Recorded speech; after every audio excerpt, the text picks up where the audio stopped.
Welcome to the deep dive. Today we're really wading into something that feels like it's everywhere, doesn't it?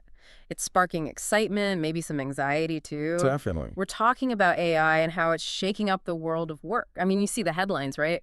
Big tech layoffs here, billions poured into AI there. Yeah, Leaves you wondering, okay, what does this actually mean for my job? exactly. And, the sources we've pulled for this deep dive, they paint a picture that's, well, it's a lot more complex than just those headlines. Oh, so Well, we've got data from the World Economic Forum, reports from major tech firms, but also articles arguing AI is already taking jobs, like right now. hmm And even stuff like online discussions, people debating the real reasons behind the recent layoffs. It's not always straightforward. Okay, so it sounds like there are really competing narratives. Is AI the big bad wolf taking jobs now? Or is it maybe something else entirely? That's the question. So our mission today is to kind of unpack all that, get past the noise, and pull out the key insights to help you understand what's actually going on and maybe how to navigate it. Right. So where do we start? I guess with the numbers that really grab your attention. Some sources are basically saying, look, this isn't a future problem. It's happening now. Yeah, and some of those figures are pretty arresting. One source we saw cited data claiming 76,440 jobs were cut specifically because of AI in 2025 alone, Wow. which, I mean, that breaks down to roughly 513 people losing their jobs to AI every single day. Every day. That really puts it in perspective. That feels very immediate. It does, and it's not just abstract numbers. We've seen the company names in the news too, haven't we? We absolutely have. Recent reports mention Microsoft cutting, what was it, 6,000 positions? Right, and apparently over 40% of those were software engineers. And IBM, they laid off 8,000 employees, didn't they? Yeah. And they explicitly linked that to automating HR work with AI. Exactly. And then you see workforce reductions at Meta, Amazon. They often talk about operational shifts or, aligning with product roadmaps that just happen to involve AI. Really does feel like a wave, doesn't it? And it's not just looking back. One source brought up Anthropic CEO Dario Amodei. Oh, yeah, his comments were stark. He warned of a, quote, white-collar bloodbath, suggested maybe up to half of entry-level white-collar jobs could vanish in, what, 1 to 5 years? 1 to 5 years, that's incredibly soon. And potentially pushing unemployment way up. And he used that phrase, gradually, then suddenly. Like companies start with hiring freezes, then boom, AI agents replace roles. Gives you a bit of a chill. And doesn't some of the bigger data back this up directionally? The World Economic Forum report. It does, to an extent. Their Future of Jobs report for 2025, cited in another source, found 41% of employers worldwide plan to reduce their workforce in the next 5 years, specifically due to AI automation. 41%. Okay. So there's definitely a strong narrative there, backed by some numbers and predictions about AI leading to direct job cuts, especially entry-level white-collar stuff. Right. It sounds pretty clear-cut. AI improve, jobs disappear. Simple cause and effect. But that World Economic Forum report, Yeah, it doesn't just say that, does it? It offers a wider lens. it does. And this is really crucial. The WEF report identifies technology, particularly AI and information processing, as the biggest disruptive force. No question there. But disruption isn't only about jobs disappearing, right? Exactly. Crucially, no. The report also projects significant job creation. That's the other side of the coin. Okay. Over the next 5 years, they forecast these technologies will create about 19 million jobs while displacing around 9 million. 19 million created, 9 million displaced. So a net positive. A net positive in overall job numbers, yes. hmm But, and this is the key thing, it represents a massive shift in what those jobs actually are. Huge churn. Right. So this is where we get into that idea of humans and machines needing to work together more. Precisely. Augmentation, not just automation. The WEF report looked at how tasks get done now versus the future. And what did they find? Currently, it's something like 47% human, 22% tech, 30% collaborative. But by 2030, they expect a near-even split. Human, machine, hybrid. A three-way split. So roles are transforming. Technology is complementing humans, not just replacing them wholesale. That probably depends a lot on the sector. Exactly, it's transformation. Technology enhances human capabilities in many cases, even as some specific tasks, maybe even roles, do get fully automated. It's nuanced. Okay, so we have the alarming layoff narrative and then the WEF's broader view of transformation, displacement, and creation plus augmentation.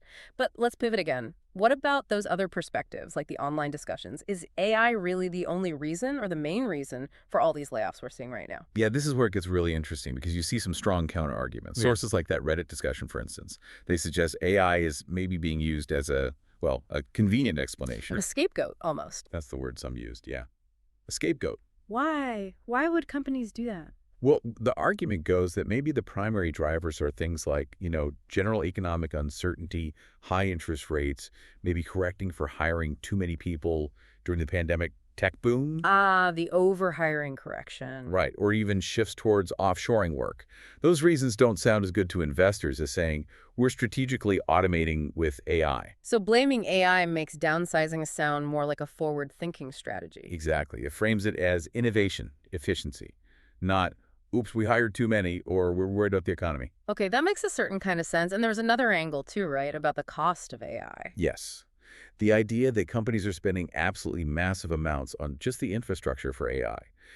Microsoft's reported $80 billion on hardware, Google's $75 billion on data centers this year alone. Huge numbers. Colossal capital expenses. So the theory is to keep the balance sheet looking good for stakeholders while making these huge investments, they might need to cut operational costs elsewhere. Which often means layoffs. So the AI investment causes cuts, but maybe not because the AI is actually doing the work yet. That's one compelling argument presented. And tied to that is the debate about whether current AI is even, good enough to replace complex roles entirely. That came up a lot in the developer discussions. Right. People saying AI tools help, but they still need a lot of human oversight. Absolutely. Developers arguing that, yeah, AI can generate simple code or help analyze data, but building robust, scalable, production-ready systems, that still needs significant human expertise, Yeah. system design thinking, hand-holding. So maybe management sometimes overestimates what the current tech can do, leading to cuts that turn out to be premature. That's one view. Though others pointed out that the proprietary AI tools companies use internally might be way more advanced than the public models we all play with. So it's hard to know for sure from the outside. Okay, so it feels like AI is definitely a huge factor, a shaping force. But the current job market turbulence might be this complex mix. Economic jitters, post-boom corrections, maybe offshoring, plus the strategic cost of AI investment, and AI also being used as a narrative. It's messy. Very messy. Not a simple story at all. All right. So whether jobs are vanishing, transforming, or just caught in this economic whirlwind, it's undeniable that the skills people need are changing fast. What are the sources saying about the skills that matter most now? How do you stay relevant? Yeah, the WEF report really emphasizes this need for balance. It's not just tech skills. It's tech skills plus essential human skills. Okay, let's break that down.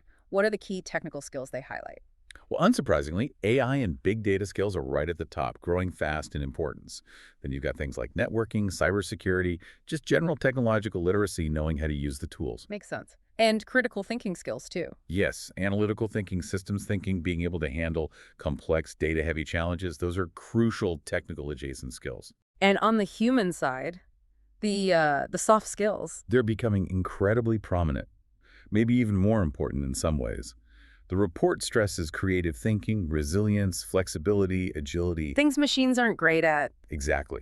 Curiosity, lifelong learning, interpersonal skills, emotional intelligence, leadership, social influence.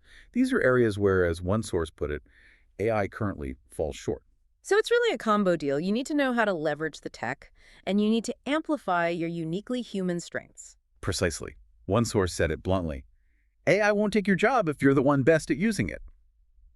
Being proficient with AI tools is becoming table stakes in many fields. Right. But just as vital is doubling down on what AI can't do: empathy, nuanced judgment, real strategic thinking, building relationships. This points towards that potential skills crisis people talk about, doesn't it? If demand for these skills is high, but lots of people don't have them yet. Exactly. Skill gaps were cited as the #1 challenge for businesses trying to transform digitally. 63% of employers called it a primary barrier. That's up from previous years. Right. And the gap is in both those high-end tech skills and the crucial soft skills. It really underscores why continuous learning, upskilling, reskilling, These aren't just nice to haves anymore, they're essential. And the WEF predicts nearly half the core skills workers use today will need to change in 5 years. Within 5 years, yeah, it's a rapid shift. Okay, 5 years feels incredibly close. So No. given that pace and the need for new skills, how can someone listening approach this proactively, not just, with dread? One source had a practical framework for this, right? Yes, a really useful one. The core idea is stop thinking of your job as one big thing. Think of it as a collection of tasks. Break it down. Right, because AI rarely automates an entire job overnight. It automates or assists with specific tasks within that job. Okay, so step one is like take an inventory of your own tasks. Exactly. They call it a 4-step AI-ready career audit. First step, Yeah. list your key tasks. Just write them down. Okay. Second step, map each task. Think about its complexity and how much it needs that human touch. They suggest categories like automate, simple routine stuff, augment complex, but AI can help speed it up or analyze data. Got it. Then evaluate simple, but still needs a human sanity check or judgment. And finally, lead complex tasks driven by human strengths like strategy, creativity, empathy. Okay, that makes sense. You categorize your work. So once you have this task map, what's the next move? Step 3 is using your levers to actively shape your role. Lever 1, become an adept AI collaborator. For me. Meaning, for those tasks in the automate and augment buckets, learn the AI tools. Get good at using them. This frees up your time and energy. Frees you up to focus on the other stuff. Exactly. Lever 2, double down on your human edge. Pour your energy into those evaluate and especially lead tasks. Yeah. The creativity, the critical thinking, the relationship building, that's where your unique value skyrockets. And the third lever is simply embrace adaptability and lifelong learning. Accept that your task mix will keep changing and commit to learning new things constantly. This sounds like a way to actually, take some control back in a situation that feels kind of out of control. That's the goal, to empower you. The final step is then to actively try and shape your ideal task mix. Over time, combine what you're good at, what AI helps with, and what actually energizes you. Be the hammer using the tool, not the nail getting hit. I like that analogy, be the hammer. Yeah. Okay. But while adapting personally is vital, the sources also remind us this isn't always a smooth ride for companies either, right? There are hurdles. Oh, absolutely. Big hurdles. We saw that example of Klarna, the buy now, pay later company. They apparently had to backtrack a bit on their AI customer service because the results weren't great initially. They realized they still absolutely needed an easy way for customers to reach a human. You can't just flip a switch. And that IBM survey finding only a quarter of CEOs felt their AI projects delivered the expected returns. Right, only 25%. It suggests that actually implementing AI effectively, getting real value at scale, is still really challenging for a lot of organizations. It's not magic. And then there's the people factor within companies. Resistance to change. Huge factor. The WEF report cited organizational culture and resistance to change as a major barrier for 46% of employers. Some CEOs even mentioned employees being actively resistant or hostile to AI adoption. You have to manage that human side carefully. But it's not all challenges. On the flip side, amidst the disruption, new doors are opening, new kinds of jobs. Definitely. While some roles are displaced, totally new ones are popping up, specifically focused on building, managing, and working with AI. Right, quiet. Things like AI and machine learning specialists, obviously, but also AI ethics officers, AI product managers, data scientists focused on AI, even human AI collaboration experts. Interesting titles. But there's a catch. The potential catch noted is that many of these new high-demand roles might require advanced degrees or highly specialized training, which creates another access challenge. Right. And looking even bigger picture, did the sources touch on any potential policy ideas, ways to manage this transition as a society? Yeah, a few ideas were floated. Things like public awareness campaigns, maybe, to help guide people towards skills and roles that are less automatable. Okay. Talk about potential AI usage taxes. One idea was a token tax on AI revenue, maybe to fund support for workers who are displaced. And generally, developing specific regulations around AI development and deployment. So trying to steer the ship, not stop it. Pretty much steer the train, guide the development, rather than just letting it run wherever it may. Okay. So, as we wrap up this deep dive, it's crystal clear AI's impact on jobs is, well, it's complicated, it's fast, it's multi-layered. There really isn't one single simple answer here, is there? Not at all. We've seen the alarming data, the headlines about layoffs blamed on AI, especially hitting certain jobs, certain entry points. That's real. But we've also explored these other angles, AI as transformation, creating jobs too, augmenting human work. And that whole debate about recent layoffs maybe being a mix of things, Mhm. the economy correcting past mistakes, the sheer cost of AI investment. Right. And maybe AI is sometimes a convenient narrative in that mix, too.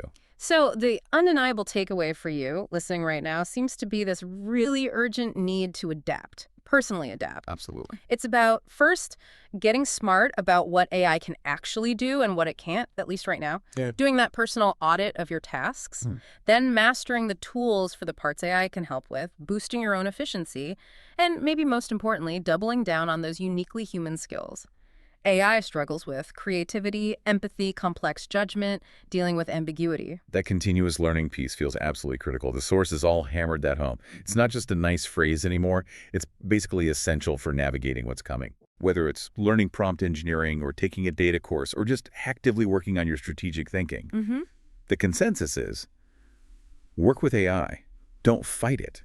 That's the path to resilience. It really feels like this deep dive shows the future of work isn't some fixed point we arrive at. It's a path we're all actively shaping through technology, yes, but also through economic choices, company decisions, and crucially, our own individual choices to learn, adapt, and evolve. Is maybe the most provocative thought to leave you with in synthesizing all this is something like this. If AI can start handling more of the routine, the predictable, the stuff that maybe we didn't love doing anyway, what does that free us up to do? Hmm. What are the really complex, messy, deeply human challenges and opportunities we could finally tackle if we learn how to stand on the shoulders of this powerful technology? What becomes possible then?